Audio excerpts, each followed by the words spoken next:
كيف ما كانت الآراء والنتائج ديال التفكير ديالنا، فبالنهاية هي فقط نتيجة لمؤثرات عميقة ولا واعية أغلبية فينا نساها، كتوجهنا باش نبنيو أفكار ومعتقدات اللي كيصحابنا باللي كل شي خاصو يلتزم بها، وقليل بزاف فاش كنفكروا مع ريوسنا وكنقولوا هاد الأفكار غالطة، والنظرة ديالنا للعالم ماشي هي هاديك، من خلال بزاف ديال المعتقدات اللي ورثناها من الآباء والمحيط ديالنا والتجارب ديالنا في الحياة. فلهذا السبب خاصنا نعرفوا باللي إلا كنا باغيين نوليو نديروا الاختيار الصحيح والمفيد لينا ولحياتنا، خاصنا نعترفوا باللي تم التلاعب بينا حتى ولينا كنفكروا بعقل اللي ماشي ديالنا، ولينا كنآمنوا بأفكار ومعتقدات ماشي ديالنا، وخاصنا نخرجوا من القوقعة ديال الماضي المعتاد واللي خديناه كمسلمة، ونعترفوا باللي حنا النتيجة النهائية ديال مجموعة من الظروف الاجتماعية والثقافية والنفسية اللي معقدة كتار ما كتصور. وهنا يلا غادي يمكن لينا نوليو مهيئين باش ننتقلوا من المرحلة ديال العلاج كنديروا هادشي لكيفاش غادي نطوروا راسنا ونوليو احسن من الحالة ديالنا دابا. هادشي علاش جبت لك 5 ديال النظريات اللي مهمين بزاف اللي غادي يوريوك طريق النجاح والسعادة والراحة النفسية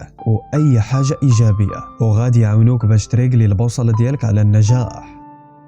أول نظرية، أشنا هي الخطة ديالك في الحياة؟ الفرق ما بين واحد الشخص ناجح وواحد آخر لا، هو الإنسان الناجح عنده خطة الخدمة اللي واضحة ومسبقة لداكشي اللي باغيه في المستقبل. فهادشي علاش من طبيعي الناس اللي ما عندهمش خطة واضحة ومسبقة لداكشي اللي باغيين يوصلوا ليه بالمستقبل ما غادي يوصلوا لفين. وهذا هو الفرق ما بين الإنسان الناجح والفاشل. وكاين فرق كبير ما بين تحط خطة ديال الخدمة وتحط أمنيات ورغبات كلشي كيشارك فيها. فالخطة الحقيقية خاص تكون متبعة واحد الجدول زمني وخطوات محددة اللي كتسالي بتحقيق الأمنيات والرغبات، يقدر فلوس، سعادة، نجاح، صحة، whatever. دابا غادي نعطيك 3 ديال الخصائص ضرورية ومهمة في أي خطة. أول خاصية، الرؤية خاص تكون واضحة، فكلما كنتي عارف مزيان داكشي اللي بغيتي تكون او لا اش بغيتي دير كيسهل عليك تخدم وتبدا في لاكسيون وغادي توصل للهدف ديالك ديريكت بلا ما تضيع الوقت. تاني خاصيه،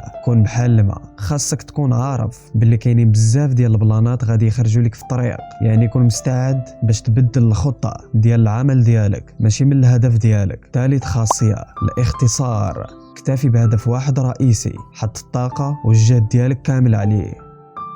النظرية رقم 2، اعرف راسك هو الأول. من أهم البلانات اللي كيخليونا تالفين وفاشلين في حياتنا منهم ما كنعرفوش راسنا وما كنعرفوش الرغبات والأولويات والقدرة ديالنا. فمن ضروري تعرف راسك قبل من أي واحد آخر، وقبل ما تفكر دير شي حاجة شوف واش الميولات والقدرات ديالك متوافقين معاها. فمن أسباب الفشل ديالنا منهم ضبابية الأحلام ديالنا، وما كنعرفوش اش باغين واشنو نقدروا نديرو وعلاش قادين، وإن فوا كنفشلوا في أي حاجة في حياتنا كنلصقوها في ناس آخرين every fucking occasion كنلقاوها، وما كناخدو حتى لحظة باش نقولوا راه وقيلة ديفو فينا حنا اللي ما عارفينش ريوسنا مزيان. كاينين بزاف ديال الأسئلة اللي غادي تقولهم لراسك وغادي يعاونوك تفهم راسك مزيان. من هاد الأسئلة تخيل راسك وانت في عمرك 60 عام وسول راسك واش كاينه شي حاجة اللي غادي تندم عليها في داك الوقت. حطم وحيد أي عادة أو لا فعل أو لا مشكلة صغيرة في هذا الوقت قبل ما تولي كبيرة وصعيب تخلص منها. فاش غادي يولي راسك عامر شيب. وبكل تأكيد حتى واحد ما عارف باللي يقدر يوصل ل 60 عام. هادشي علاش فكر اش غادي دير إلا قال لك الطبيب غادي تموت من هنا ل6 شهور. إنفو غادي تعرف باللي غادي تموت من هنا ل6 شهور غادي تحيد كاع الحوايج الثانوية بحياتك والغير مهمة، وغادي تركز غير على أهم هدف أو الهدفين كنتي ديما كتأجل فيهم. فأشنا هو أول شيء غادي تجرب اش ديرو؟ اش غادي دير باش تأمن المستقبل ديال عائلتك؟ اش من نظرة بغيتي الناس يتفكروك بها؟ كاع هاد الأسئلة غادي تعاونك بزاف باش تعرف على راسك وتفهم لاش بغيتي توصل في هاد الحياة. وإلا كنتي غادي تخرج من الفيديو دابا وغادي تنسى كلشي، نبغيك فقط تسول راسك هاد الأسئلة وجاوب عليها وخلاص. ثالث نظرية، إلا ما حلمتيش بيه فكيفاش غادي تحققه؟ الأحلام الكبيرة كتسالي بإنجازات عظيمة، والأحلام الصغيرة كتسالي بإنجازات متواضعة. الأمنيات الصغيرة كتعمي البصيرة ديالك على الأمنيات والأحلام الكبيرة. أما الأحلام الكبيرة فكتشد بيديك الآفاق وطرق ما عمر شي واحد حلم بيها أو لا غير شافها. فهادشي علاش الناس اللي كيحلموا كبير هما اللي كيصدقوا غادين بنا نحو المستقبل.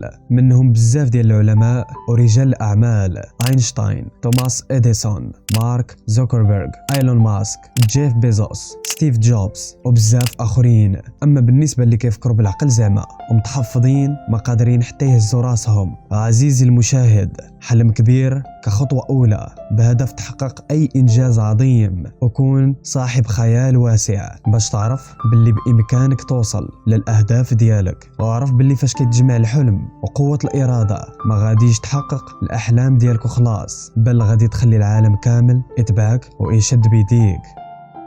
رابع نظرية: انت هو الشخص اللي مآمن بيه. حنا النتيجة ديال داكشي اللي كنعتقدوه واللي مآمنين بيه وكنتصوروا على ريوسنا. فراه كاينه واحد العلاقة تبادلية ما بين التصرفات الخارجية ديالنا اللي كتبان والرؤية الداخلية اللي كنشوفوها على ريوسنا وكنفكروا فيها. فإلا كنتي كتآمن باللي انت خواف ومحقور وما في يديكش، فراه غتبدا تتصرف على هذا الشكل. وإلا طرا العكس وتعمدتي تآمن وتفكر باللي انت قوي وشجاع، غادي تولي عندك قوة داخلية وثقة كبيرة بالنفس. هادشي علاش خاصك ديما تدوي مع راسك بطريقة إيجابية وزوينة وتقول ليه باللي انت إنسان إيجابي وجريء ومتفوق وماشي قل من حتى شي واحد آخر. لأنه إلا انت ما درتيش هادشي، الناس هما اللي غادي يديروه وغادي تخليهم يصنعوا الشخصية ديالك في بلاصتك من خلال الرأي ديالهم فيك والإيحاءات ديالهم عليك، حتى تولي مآمن بيها وغادي تولي تصرف على أساس باللي هي الصحيحة وغادي تولي تطبقها بحياتك. فهاد العيبة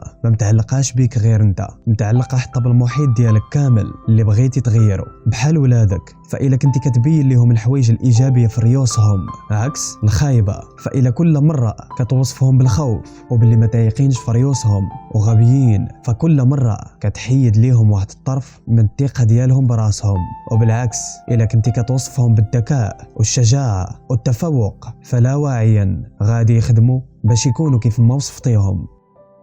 خامس نظرية: السلبية كتغلب الإيجابية. خاصك ضروري تحبس من تدمير راسك من خلال الأفكار الكحلة والسوداوية والمواقف السلبية اللي كتبناها اللي كتضر أكثر من أي مؤثر خارجي آخر. كيف ما كان خاصك تبلوكي من حياتك بزاف ديال السلبيات قبل ما تزيد بها بزاف ديال الإيجابيات اللي غادي تخليك أحسن وأفضل، حيث تعلمنا باللي الناقص مضروبة في الزائد، الناقص هو ديما اللي كيغلب وكيعطينا ناقص. إذا السلبية مع الإيجابية غادي تعطينا السلبية. فهاد الشي علاش اليوم قبل من غدا خاصك تحبس بزاف د السلبيات من حياتك، اللي منهم تقليل من القدرات ديالك، تفكير في الأخطاء ديال الماضي اللي درتيها وفات الأوان باش تصلحها، والتكرار ديال نفس الأخطاء في المستقبل. كتقول نعم وانت أصلا بغيتي تقول لا، كتدخل في الحياة ديال الناس الآخرين بحجة النصيحة بين قوسين ديها شوية في راسك. حبس من الصحبة ديال الناس الفاشلين، حيث الفشل موعدي ديال بصح. كتبغي تقاد الناس في حين ما غادي تقادوا حتى تقاد انت الاول. كتصور باللي المجتمع ديالك غادي في الخسران،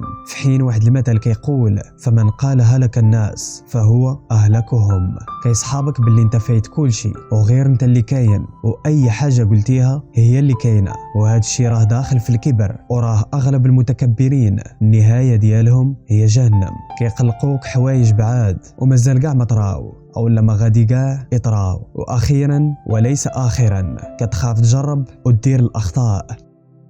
and that's it. هادو غير 5 ديال النظريات اللي إلا طبقتيهم في حياتك غادي ترجع وتشكرني عليهم. باقي بزاف ديال النظريات اللي غادي يفيدوك بزاف. إلا بغيتيهم غير قولها لي في لي كومونتير وخلي الباقي عليا. وهذا ما كان، وباي.